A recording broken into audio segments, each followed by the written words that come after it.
I am a huge fan of Kenneth Graham's. I love his short stories that are put together in books like Golden Days. Obviously, I love one of his most famous stories, The Wind in the Willows.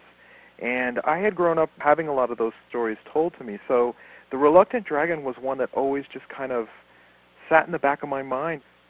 There's a lot of great dragon stories that are being created now, but this was one that I felt, I guess I just didn't want kids to forget it or not even know about it. I thought it would be really cool to be able to take kind of the spirit of the theme that he put in his story that he wrote back in the 1800s and try to not really modernize it, but make it maybe a little more applicable to the child of today, the reader of today.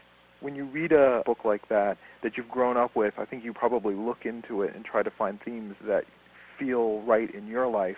And for me, I think the biggest one was that the dragon is viewed as an outcast. He's viewed as an outsider. And I think oftentimes, I know I've felt that way. I think probably because I had my head in the clouds and I like to draw and do things like that and not necessarily the things that a lot of other kids did on a regular basis. That part kind of appealed to me. And I really wanted to be able to take the aspect that we kind of make quick snap judgments when we look at someone or something and we don't really get a chance to get to know someone. And I wanted to be able to try to weave that kind of idea in there. But it's gently done. I would never want to get on a soapbox and pound some kind of moral message into a book. It's really just, how can I tell a cool story with a dragon in it that kids might like? I think I actually was able to figure out a way to kind of reapproach a creature like this doing the Spiderwick Chronicles books, because those were so much about like taking goblins and fairies and trolls and trying to make them something that kids would be into. So I kind of had that mentality going in with this story, and I think really what helped me go down the path of how he looked, and he's kind of hairier and scruffy, and he's got a beard and he wears glasses and stuff, I think was primarily once his personality started coming through in the story. He's very witty, he's very warm and friendly, he's very cultured, intelligent, well-read, and so a kind of a cold-blooded reptilian dinosaur with wings was just not going to cut it. So I think once I kind of had some of those adjectives in mind describing Graham, the dragon in the book, then I kind of knew what his physical attributes would start to look like, and I kind of just went from there. I wrote and illustrated Kenny and the Dragon.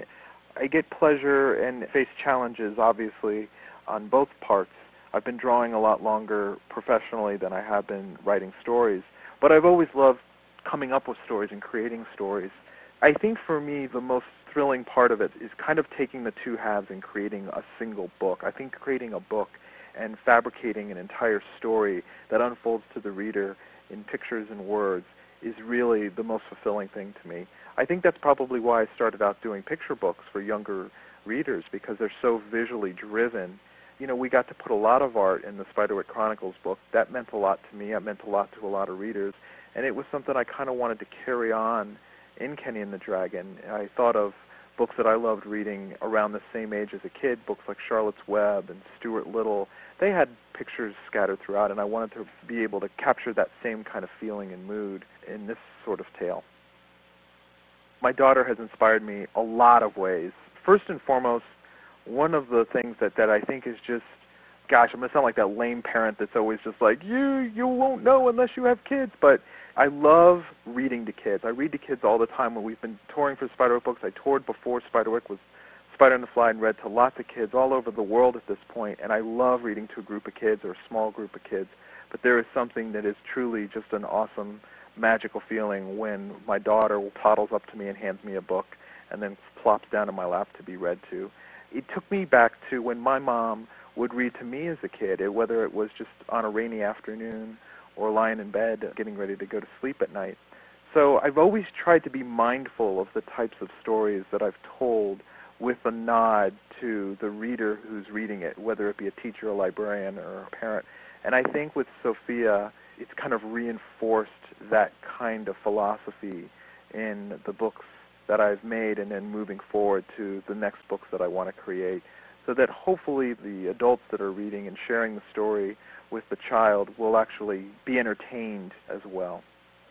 My new projects that I have in the works, I actually have a couple projects. We're finishing up the Spiderwick Chronicles and the sequel, Beyond the Spiderwick Chronicles, with Holly. The next book in the trilogy is A Giant Problem, which comes out in September, and then we'll release the third and final Spiderwick book next year, titled The Worm King. After that, my wife and I have actually created a silly little set of nonsensical books about a little space elf named Mino, and those will be out next year. I hope kids like them. I hope adults like them. They're absolutely gibberish. I mean, they're kind of like a silly little cartoon contained in a book, but we had a lot of fun doing them. And after that, I'm beginning a new series of books. We don't quite have the final title yet, but it's going to be based on a futuristic world with robots and aliens and spaceships and lots of science fiction-y things like that, and I'm terribly excited about it. I've been working feverishly on the story and on the artwork, and I can't wait to share it with everybody.